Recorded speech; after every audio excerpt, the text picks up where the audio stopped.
சிறகடிக்க ஆசை சீரியலோட upcoming episode என்னன்னு பார்க்கலாம். ரோகிணி நினைக்கிறாங்க, இனி மீனாவும் முத்துவும் என் அம்மாவை போய் ஹாஸ்பிட்டலில் பார்க்கக்கூடாது.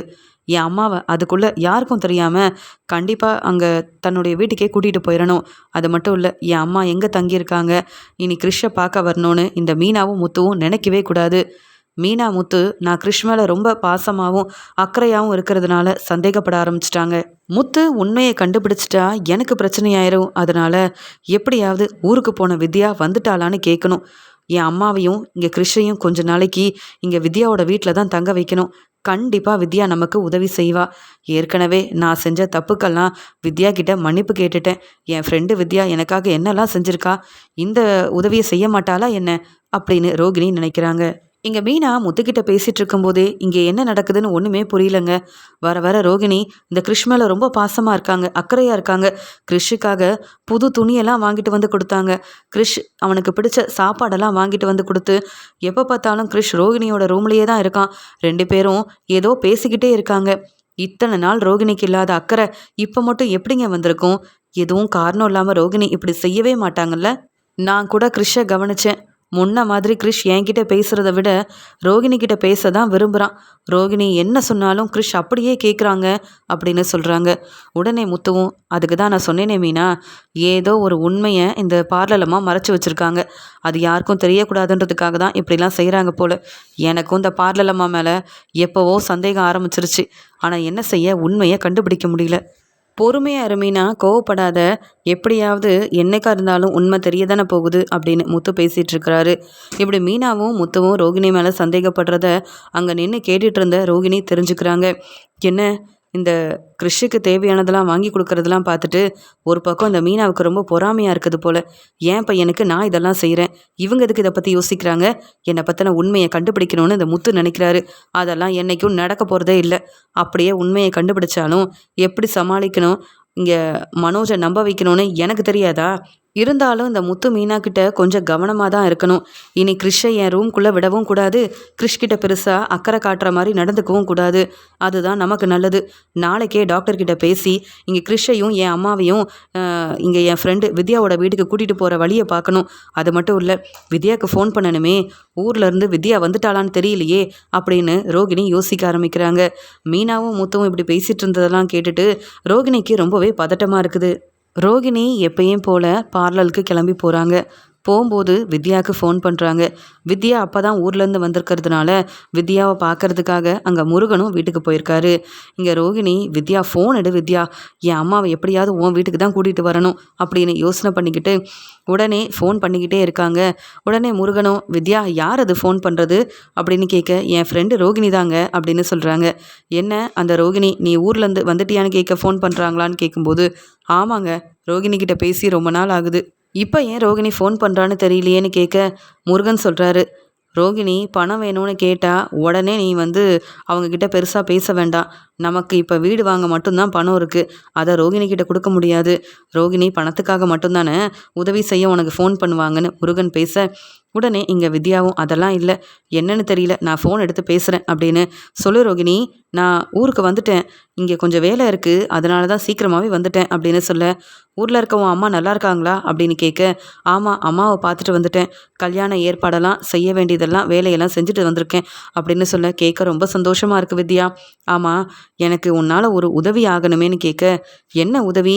உதவின்னு கேட்டால் தானே உனக்கு என் ஞாபகமே வரும், சரி சொல்லு அப்படின்னு சொல்லும்போது, என் அம்மா ஹாஸ்பிட்டலில் இருக்கிறதா சொன்னல, உன் வீட்டுக்கு அவங்கள கூட்டிகிட்டு வரேன்னு சொன்னேன், அப்போ நீ ஊருக்கு கிளம்பி போகிறேன்னு சொல்லிட்டியா, இப்போ என் அம்மாவையும் கிறிஷையும் நீ கொஞ்சம் பார்த்துக்கணும், உன் வீட்டுக்கு கூட்டிகிட்டு வரட்டுமா அப்படின்னு கேட்க, ரோகிணி நீ இப்போ என் வீட்டுக்கு கூட்டிகிட்டு வர வேண்டாம், உனக்கே தெரியும் முருகன் அப்பப்போ என் வீட்டுக்கு வந்துட்டு போகிறாரு, நானும் வேலை இருக்குன்னு வெளியில் கிளம்பிடுவேன், உன் அம்மாவை என்னாலையும் பார்த்துக்க முடியாதுல்ல, அதனால தான் சொல்கிறேன், தப்பாக நினச்சிக்காத ரோகிணின்னு சொல்ல, இல்லை வித்யா, என் அம்மாவும் கிறிஷும் உன் வீட்டில் இருந்தால் எனக்கு எந்த பிரச்சனையும் இல்லை, நீ பார்த்துக்க கூட வேண்டாம், நான் போய் அவங்கள கவனிச்சுப்பேன். ஏன்னா என் அம்மா கிறிஷ் 2 பேரும் தங்கியிருக்க வீடு கொஞ்சம் தூரமாக இருக்குது, அவங்கள போய் சரியாக என்னால் கவனிக்கவும் முடியல, ரொம்ப முடியாமல் இருக்க என் அம்மாவுக்கு உதவி செய்ய வேண்டாமா, பக்கத்தில் நானே இருந்து பார்த்துப்பேனே, நீ தங்குறதுக்கு இடம் கொடுத்தா மட்டும் போதும் அப்படின்னு சொல்லி கேட்குறாங்க ரோகிணி. உடனே வித்யாவும், நான் யோசித்து ஒரு முடிவெடுக்கட்டுமா, ஏன்னா இப்போ உன் அம்மாவையும் கிறிஷையும் இங்கே கூட்டிகிட்டு வர்றது சரியில்லை. அப்பப்போ மீனாவும் வருவாங்க. அதனால் என்ன சொல்லனே தெரியலன்னு சொல்லும்போது, இல்லை ரோகிணி, இல்லை வித்யா, உன்னால் மட்டும்தான் உதவி செய்ய முடியும். நாளைக்கு யாருக்கும் தெரியாமல் என் அம்மாவை உன் வீட்டுக்கு கூட்டிகிட்டு வந்துடுறேன். எனக்கு இந்த உதவியை மட்டும் நீ செஞ்சால் போதும் அப்படின்னு சொல்லிடுறாங்க. வேறு வழி இல்லாமல் வித்யாவும், சரி இந்த ரோகிணி பெரிய பிரச்சனை செஞ்சிருவா போலையே, இன்னும் ஒரு 2-3 நாளைக்கு அவங்க என் வீட்டில் இருக்கட்டும், இப்போ உதவி செய்ய மாட்டேன்னு சொன்னால் அப்புறம் ரோகிணி ரொம்ப மனசு வேதனைப்படுவா. சரி ரோகிணி, உங்கள் அம்மாவை நீ கூட்டிகிட்டு வா அப்படின்னு சொல்லிடுறாங்க. எப்பயும் போல் வீட்டில் வேலையெல்லாம் முடிச்சுட்டு கிறிஷ் ரொம்ப சந்தோஷமாக தன்னுடைய பாட்டி ஹாஸ்பிட்டலில் இருக்கிறதுனால பார்க்க கிளம்பிட்டு இருக்கான். அந்த சமயம் மீனாவும், அத்தை நான் கிறிஷோட பாட்டியை பார்த்துட்டு வந்துடுறேன்னு சொல்ல, உடனே அங்கே வந்த ரோகிணி, ஏன் மீனா, அதான் அத்தை அன்னைக்கே சொன்னாங்கல்ல, கிறிஷோட பாட்டியவும் நீங்கள் கவனிக்க வேண்டான்னு. என்ன தானே அன்னைக்கு கூட கிறிஷை கூட்டிகிட்டு போக சொன்னாங்க. நானே இன்னைக்கு கிறிஷையும் கிறிஷோட பாட்டியவும் பார்த்துட்டு வந்துடுறேன் அப்படின்னு சொல்ல, இல்லைங்க, இன்னைக்கு டாக்டர் வந்து அவங்கள வீட்டுக்கு அனுப்பணும்னு சொல்லியிருக்காங்க. அதான் சவாரி முடிச்சுட்டு இங்கே என் வீட்டுக்காரர் முத்து வரேன்னு சொன்னார். நாங்கள் இவங்களை கூட்டிகிட்டு போய் அவங்க வீட்டில் விட்டுட்டு வந்துடுறோம். உங்களுக்கு தான் வெளியில் நிறைய வேலை இருக்கும், கிளைண்ட்டை பார்க்க போகணும்னு சொல்வீங்க. அதை விட்டுட்டு நீங்கள் என்ன இவ்வளோ பொறுப்பாக இந்த வேலையை செய்கிறேன்னு சொல்கிறீங்க. கிறிஷோட பாட்டியை ஹாஸ்பிட்டலில் சேர்த்தது நாங்களே பார்த்துக்குறோம். நீங்கள் வேறு வேலை இருந்தால் போய் பாருங்கள் ரோகிணி அப்படின்னு இங்கே வந்து மீனா சொன்னதை கேட்டுட்டு ரோகிணிக்கு கோபம் வருது. உடனே கிறிஷும், மீனாத்தை நீங்கள் வர வேண்டாம், அதான் ரோகிணி ஆண்டி என்னை கூப்பிட்டு போகிறதா சொல்கிறாங்கல்ல, நான் அவங்க கூடவே பாட்டியை பார்த்துட்டு வந்துடுறேன். அப்படி அங்கேருந்து வீட்டுக்கு போகணுன்னா நான் உங்களையும் முத்து மாமாவையும் வர சொல்கிறேன் அப்படின்னு சொல்ல, கிறிஷ் இதெல்லாம் தப்பு. அந்த ரோகிணிக்கு உன்னை பார்த்தாலே பிடிக்காது. நீ என்ன அந்த ரோகிணி சொல் பேச்சு கேட்டுட்ருக்க?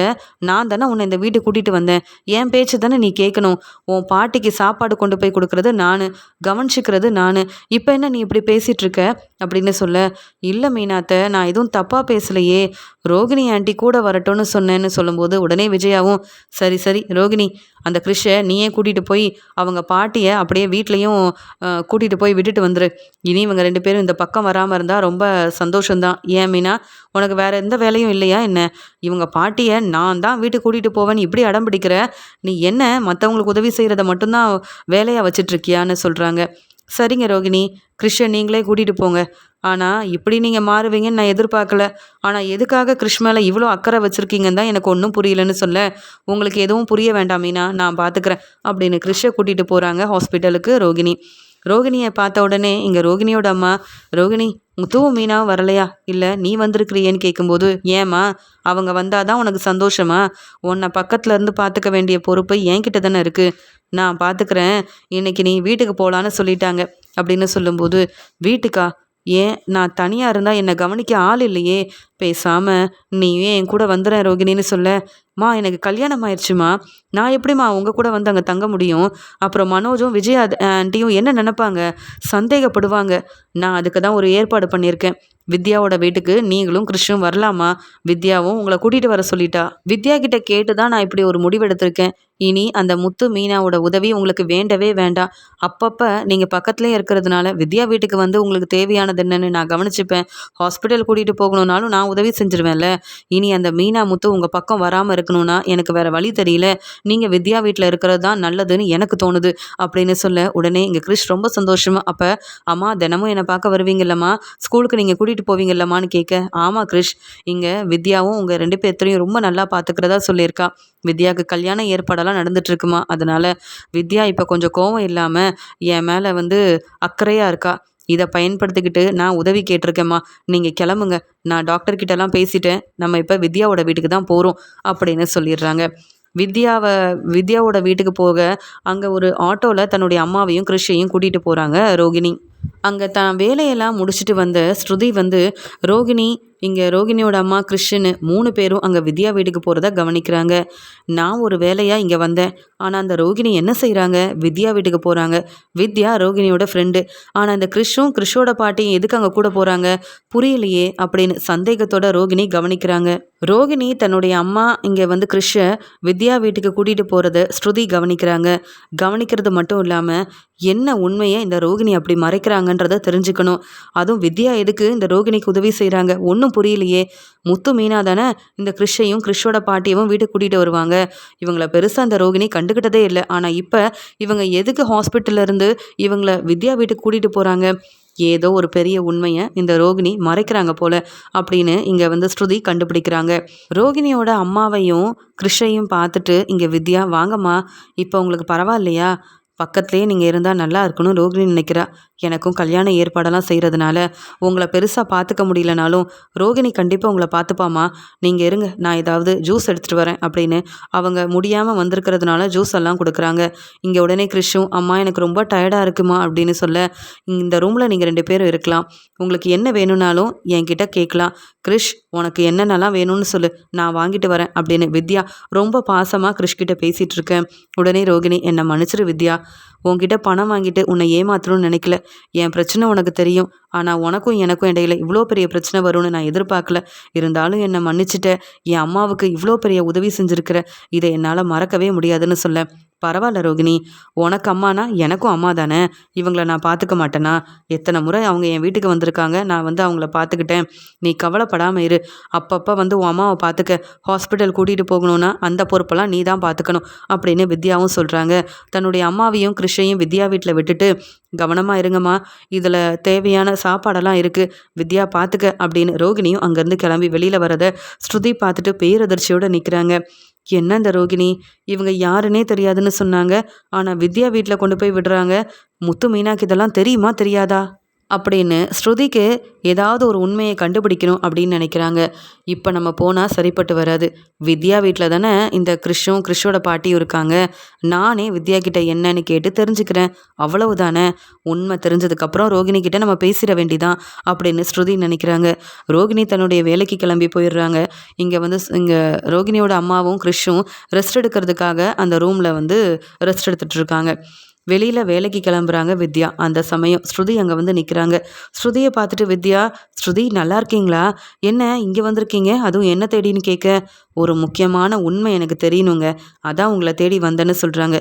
என்ன ஸ்ருதி சொல்கிறீங்கன்னு கேட்க, ரோகிணி உங்கள் ஃப்ரெண்டு தானே, ரோகிணியை பற்றி உங்களுக்கு எல்லாம் தெரியும்லன்னு கேட்க, ஆமாங்க, ரோகிணி என் ஃப்ரெண்டு தான். ஆனால் இப்போ பெருசாக நான் ரோகிணிக்கிட்ட பேசுகிறது கூட இல்லைன்னு சொல்லும்போது, பொய் சொல்லாதீங்க வித்யா, ரோகிணி யாரையோ உங்கள் வீட்டுக்கு கூட்டிகிட்டு வந்தாங்கல்ல, அந்த கிறிஷோட பாட்டி, அதை ரோகிணி எதுக்கு உங்கள் வீட்டில் கொண்டு வந்து தங்க வச்சுருக்காங்க? ரோகிணிக்கும் அவங்க சொந்தக்காரங்களா, இல்லை ரோகிணிக்கு தெரிஞ்சவங்களா? என்ன நீங்கள் அந்த கிறிஷோட பாட்டியும் உங்கள் வீட்டில் தங்க வச்சுருக்கீங்க? எனக்கு உண்மை தெரியணுங்க, இல்லைனா முத்து மீனாவை இங்கே வர சொல்லுவேன் அப்படின்னு சொல்கிறாங்க ஸ்ருதி. இதை கேட்ட உடனே வித்யா பேரதிர்ச்சியோட, அப்போ ரோகிணி தன்னுடைய அம்மாவையும் பையனையும் கூட்டிகிட்டு வந்ததை இந்த ஸ்ருதி கவனிச்சிட்டாங்க போல். அதனால தான் இவங்க தேடி வந்து உண்மை என்னன்னு கண்டுபிடிக்கணும்னு நினைக்கிறாங்க. நானே என் ஃப்ரெண்டு ரோகிணியை எப்படி மாட்டி விடுறது? ஆனால் உண்மை தான் இந்த ஸ்ருதிக்கு தெரிஞ்சிருச்சே, நான் என்ன போய் சொல்லி சமாளிக்கிறது? இதுக்கு தான் இந்த பிரச்சனை வந்துடக்கூடாதுன்னு தான் உன் அம்மாவையும் இங்கே கூட்டிகிட்டு வராதுன்னு சொன்னேன். இதெல்லாம் முருகனுக்கு தெரிஞ்சாலே பெரிய பிரச்சனையாகும். அவர் அப்புறம் என்னை திட்ட ஆரம்பிச்சிருவார்.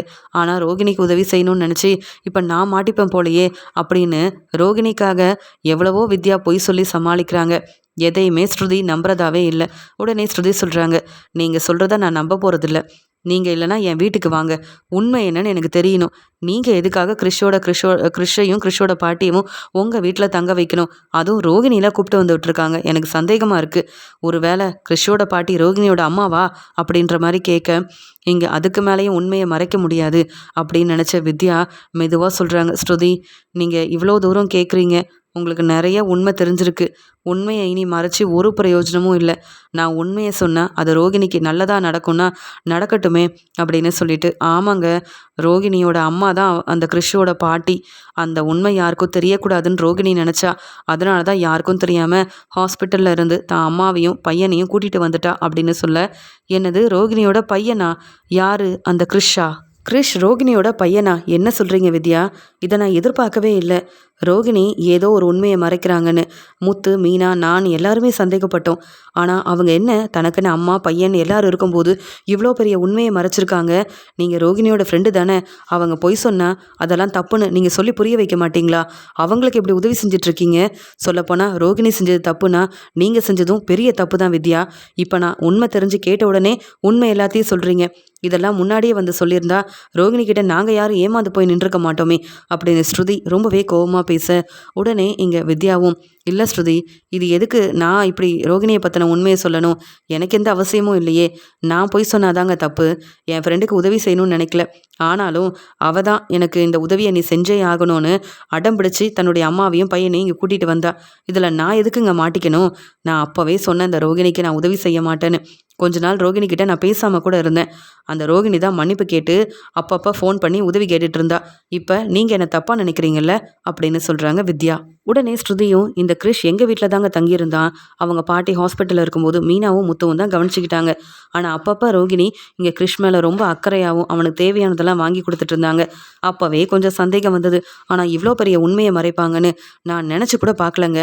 இந்த ரோகிணியை சும்மாவே விடக்கூடாது அப்படின்னு சொல்ல, இப்போ நீங்கள் என்ன செய்ய போகிறீங்க? உண்மையை சொல்ல போகிறீங்களா? ரோகிணி பாவங்க, கொஞ்சம் புரிஞ்சு யோசிச்சுட்டு கொஞ்ச நாள் கழித்து இந்த உண்மையை சொல்லலாமே. அவங்க அம்மா வேற ரொம்ப முடியாமல் இருக்காங்க.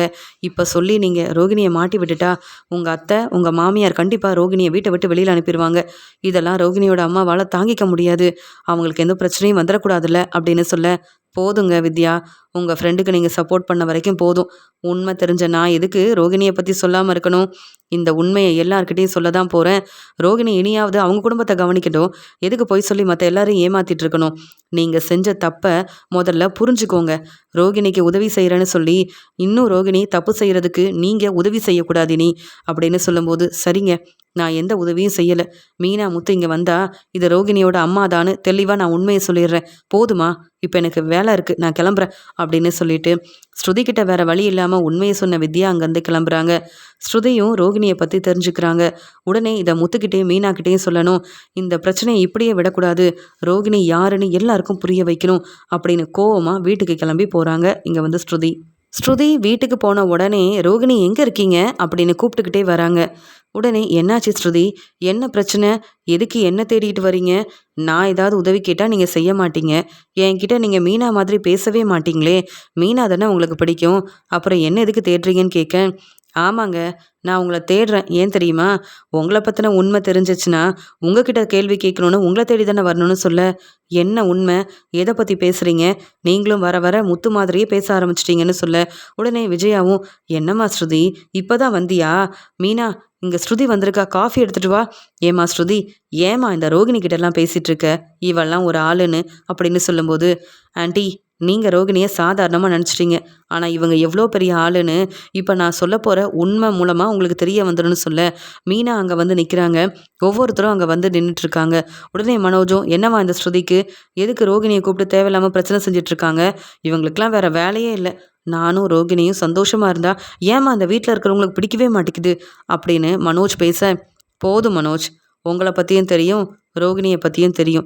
ரோகிணி இவ்வளோ பெரிய பொய் சொல்லி மறைச்சிருக்கப்பவே ரோகிணியை விட்டு கொடுக்காம பேசுகிறீங்களே. இப்போ ரோகிணி மட்டும் மீனா மாதிரி ரொம்ப நல்லவங்களா இருந்தால் உங்களெல்லாம் கையில் பிடிக்க முடியாது போலையே. அதனால தான் உண்மையை சொல்ல வந்திருக்கேன்.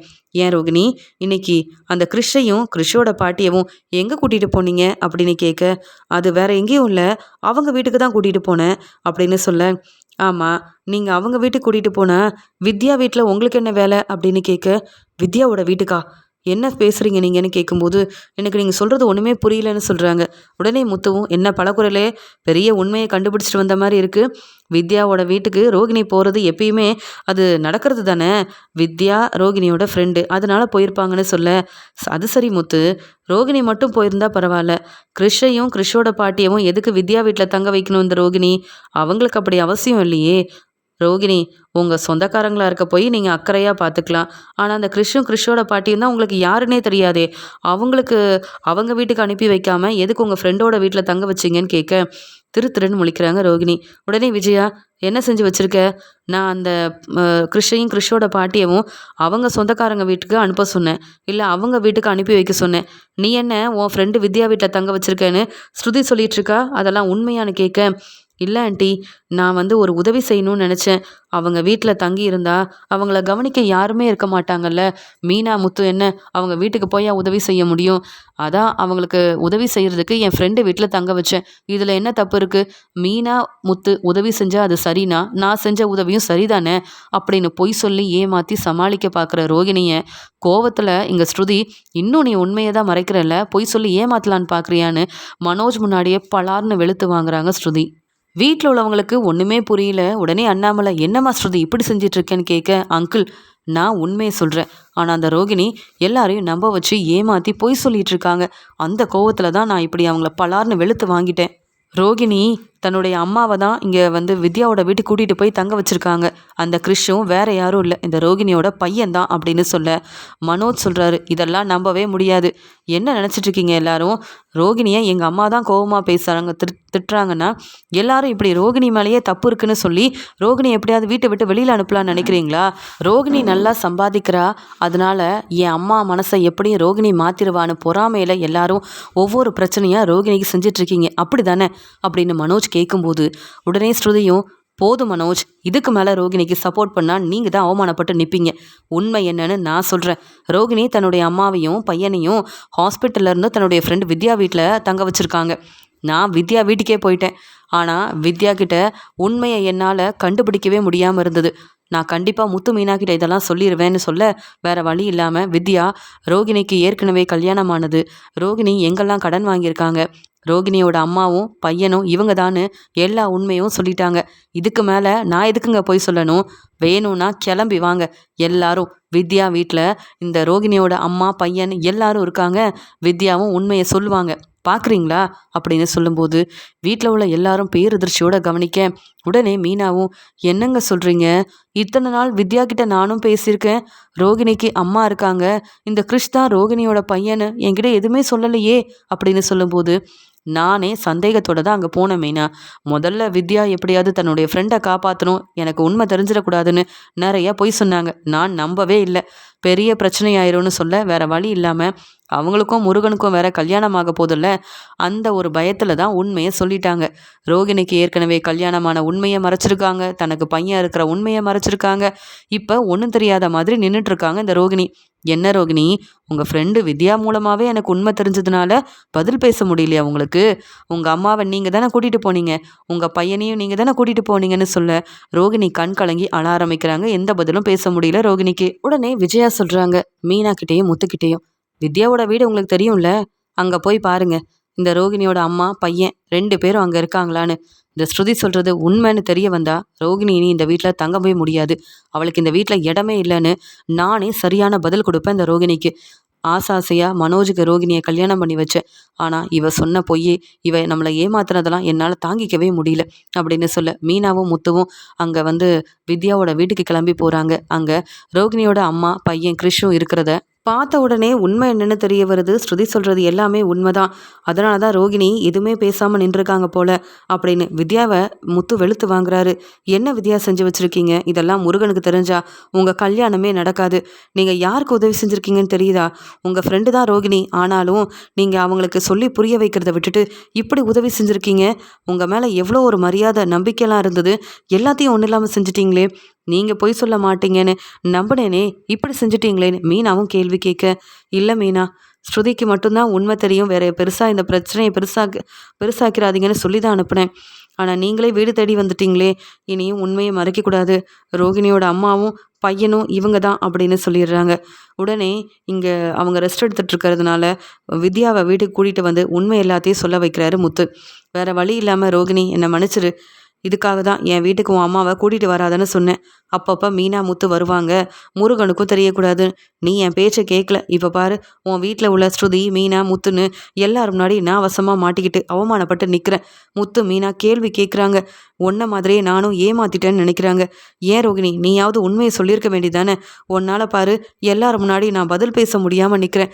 இதுக்காக தான் உன் அம்மாவை என் வீட்டுக்கு தங்க கூட்டிகிட்டு வந்தியா என்ன? அவங்கள வேற ஒரு வீடு பார்த்து தங்க வச்சுருந்தியே, அங்கேயாவது கூட்டிகிட்டு போயிருக்கலாம்ல அப்படின்னு வீட்டில் உள்ள எல்லாரும் முன்னாடியும் ரோகிணி என்னெல்லாம் செஞ்சாங்களோ எல்லாத்தையும் வித்யா ஒவ்வொன்றா சொல்ல ஆரம்பிக்க, அப்போ தான் மனோஜ் அண்ணாமலை, விஜயான்னு எல்லாருக்கும் புரியுது. ரோகிணி இந்த மனோஜை கல்யாணம் பண்ணிக்கிறதுக்கு சொன்னது எல்லாமே பொய் தான். இவளை நம்பி நம்ம ஏமாந்து போயிட்டோம். இன்னைக்கு ஸ்ருதி மூலமா உண்மை தெரிஞ்சது மட்டும் இல்லாம மீனா, முத்து, வித்யாவை கூட்டிட்டு வந்து உண்மை என்னன்னு நிரூபிச்சிட்டாங்க அப்படின்னு விஜயாக்கு ரொம்ப கோவம் வருது. உடனே மனோஜும், இதெல்லாம் சரிதான், நீ உன் அம்மாவுக்காக பணம் வாங்கினியே அதை எப்போ தரப்போற அப்படின்னு கேட்க, மனோஜ், அதெல்லாம் ரோகிணி உங்களை ஏமாத்துறதுக்காக அப்படி என்ன பொய் சொன்னான். சொல்லப்போனால் ரோகிணி மட்டும்தான் எனக்கு ஃப்ரெண்டே. அதனால் ரோகிணியோட வாழ்க்கை நல்லா இருக்கணும்னு அவள் வந்து பணம் வாங்கின எல்லாத்தையும் நான் தான் வாங்கினதா சொல்லி பொய் சொன்னேன். மற்றபடி ரோகிணி இப்போயாவது உண்மையை சொல்லு.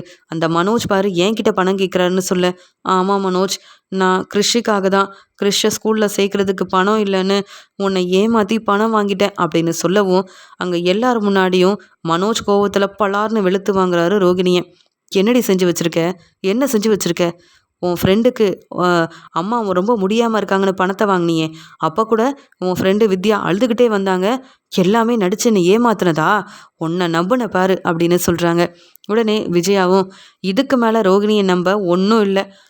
தன்னுடைய அம்மா, பையன் இவங்களையாவது ஒழுங்காக பார்த்துக்கிட்டோம். மனோஜை ஏமாத்துனதுக்கு சீக்கிரமாகவே மனோஜ், இந்த ரோகிணியை நீ டிவோர்ஸ் பண்ணணும். உனக்குன்னு ஒரு வேற நல்ல வாழ்க்கையை நான் அமைச்சு கொடுக்குறேன். இந்த ரோகிணி கிட்ட ஏமாந்த மாதிரி இன்னொரு தடவை நம்ம யார்கிட்டையும் ஏமாறவும் கூடாது. இனி இந்த வீட்டில் இருக்கவும் கூடாது. என்ன சொல்கிற மனோஜ் அப்படின்னு கேட்க, அம்மா போதுமா, போதும். நீங்கள் சொல்கிறதெல்லாம் கேட்டு நம்பி நம்பி இந்த ரோகிணியால் நான் ஏமாந்த வரைக்கும் போதும். இந்த ரோகிணி என் வாழ்க்கையில் இனி வேண்டாம்.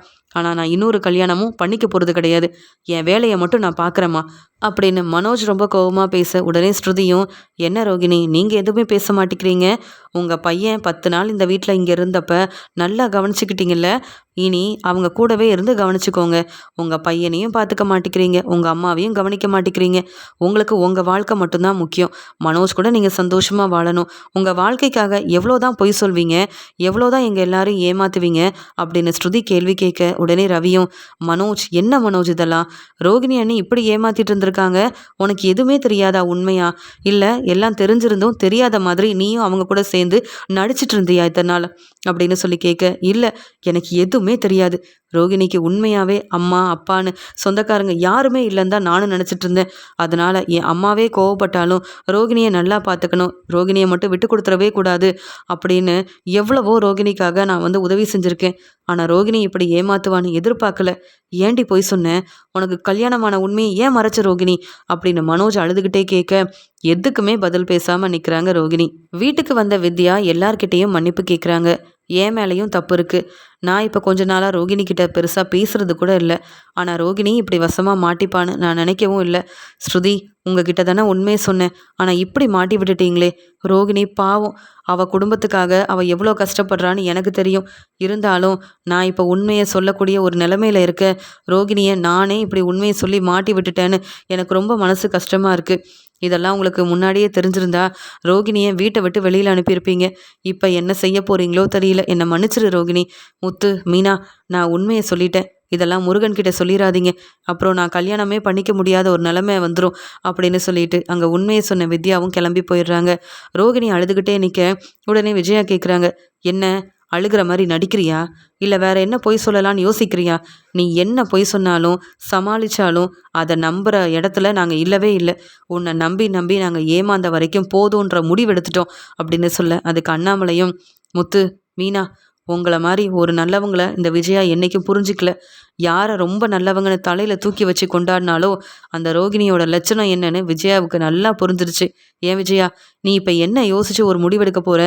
மனோஜோட வாழ்க்கையை ஒன்றும் இல்லாமல் செஞ்சிட்டல்ல. பணம் முக்கியன்றதுக்காக என் அம்மாவை வர சொல்ல போகிறேன். அப்போ தான் இந்த பிரச்சனைக்கு ஒரு முற்றுப்புள்ளி வைக்க முடியும்னு சொல்ல, உடனே இங்கே விஜயாவும், எதுக்குங்க என் மாமியாரை வர வைக்கணும், எதுக்கு உங்கள் அம்மாவை வர வைக்கணும்னு நினைக்கிறீங்க? அவங்க வந்தால் போனா போதுன்னு ரோகிணியை மன்னிச்சு இங்கேயே தங்க வைப்பாங்க. அதுக்கப்புறம் நான் எதுக்குங்க மாமியார் நீங்கள் இருக்கணும்? ரோகிணிக்கும் மனோஜுக்கும் கல்யாணம் பண்ணி வச்சது நான்.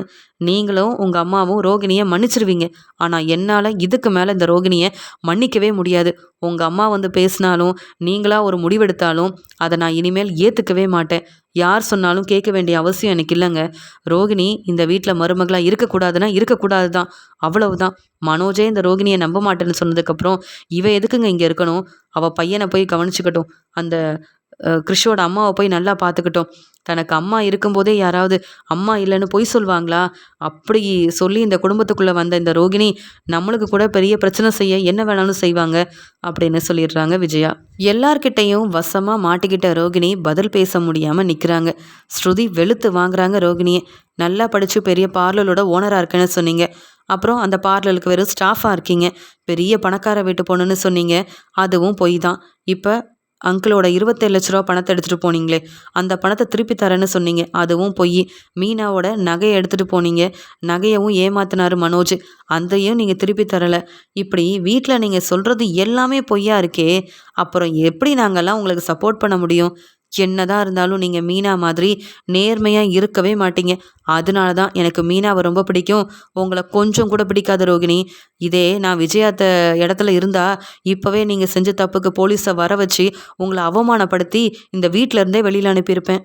உண்மையை கண்டுபிடிச்சதுக்கு அப்புறமா கூட பொய் சொல்லி ஏமாத்தணும்னு நினைக்கிறீங்களே தவிர்த்து உண்மையை சொல்லி மன்னிப்பு கேட்டு திருந்தலான்னு நீங்கள் நினைக்கவே மாட்டீங்க ரோகிணி. சொல்லப்போனால் நீ எல்லாம் திருந்தவே மாட்டடி. உனக்கெல்லாம் எதுக்கு நான் மதிப்பு மரியாதை கொடுக்கணும்? அதான் சொல்லிட்டாங்கல்ல, இந்த வீட்டில் உனக்கு இடம் இல்லைன்னு. போய் உன் குடும்பத்தையாவது நல்லபடியாக கவனிச்சிக்க அப்படின்னு ஸ்ருதி வெளுத்து வாங்குறாங்க. ரோகிணி உடனே போதும் ஸ்ருதி, அதான் எல்லாரும் சேர்ந்து என்னை மாட்டி விட்டுட்டீங்களே, இதுக்கு மேலே உங்ககிட்டலாம் என்ன பேச வேண்டியது இருக்குது? மனோஜ், அப்போ நான் இந்த வீட்டை விட்டு போகணுமா? நீயும் அதை தான் யோசிக்கிறியா? உன் கூட வாழ எனக்கு தகுதி இல்லையா மனோஜ் அப்படின்னு கேட்க, ஆமாம், என் கூட வாழ மட்டும் இல்லை, இந்த வீட்டில் மருமகளாக இருக்க கூட உனக்கு உரிமை இல்லை. கிளம்பு. உன்னை நம்பி ஏமாந்தது போதாதுன்னு உன் பையனை பற்றி கூட யோசிக்காம, உன் அம்மாவை பற்றி யோசிக்காம உன் வாழ்க்கை முக்கியம்னு நினச்சியே, அதே மாதிரி என்ன இன்னும் நீ ஏமாத்தணும்னு நினைப்ப. உன்னை நம்ப நான் தயாராகவே இல்லை. உன் ஃப்ரெண்டோட வீட்டில் போய் இரு, இல்லை உன் அம்மாவை கூட்டிகிட்டு வேறு ஏதாவது வீட்டுக்கு வேணாலும் போ.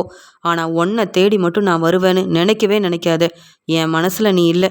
என் வாழ்க்கையில் இனி ரோகிணி இல்லவே இல்லைன்னு நான் தெளிவாக ஒரு முடிவெடுத்துட்டேன். என் அம்மா சொன்ன மாதிரி சீக்கிரமாகவே உன்னை டிவோர்ஸ் பண்ண தான் போகிற ரோகிணி. ஏன்னா நீ அவ்வளோ பெரிய பொய் சொல்லி ஏமாத்திருக்க. நீ இந்த குடும்பத்தை நம்ப வச்சு ஏமாத்திருக்க. உன்னை இனி நாங்கள் யாரும் நம்பவே மாட்டோம். இங்கேருந்து கிளம்புறியா இல்லையா அப்படின்னு மற்றவங்க சொல்கிறத விட மனோஜே தன்னுடைய முடிவை ரோகிணி முன்னாடி சொன்னதால் முத்து, மீனா, ஸ்ருதின்னு என் மேலே சந்தேகப்பட்டாங்க. நானும் ரொம்ப கவனமாக இருந்தேன். ஆனால் இப்படி உண்மையை கண்டுபிடிச்சி என்னை எல்லாரும் மாட்டி விடுவாங்க, மனோஜ் இப்படி ஒரு முடிவெடுப்பாருன்னு நான் எதிர்பார்க்கவே இல்லைன்னு என்ன செய்யன்னு தெரியாமல் அவமானப்பட்டு தலை குனிஞ்சு நிற்கிற ரோகிணி இங்கே வித்யாவோட வீட்டுக்கு தான் மறுபடியும் போகணுமா? வித்யா என்னையும் என் அம்மா கிருஷ்ணன் எல்லாரையும் வெளியில் அனுப்பிட்டா என்ன செய்யன்னு தெரியலையே அப்படின்னு எல்லார்கிட்டேயும் மன்னிப்பு கேட்டாலும் யாரும் ரோகிணியை மன்னிக்க தயாராகவே இல்லை. அதுலேயும் ஸ்ருதி ரோகிணி மேலே ரொம்ப கோவத்தில் இருக்காங்க.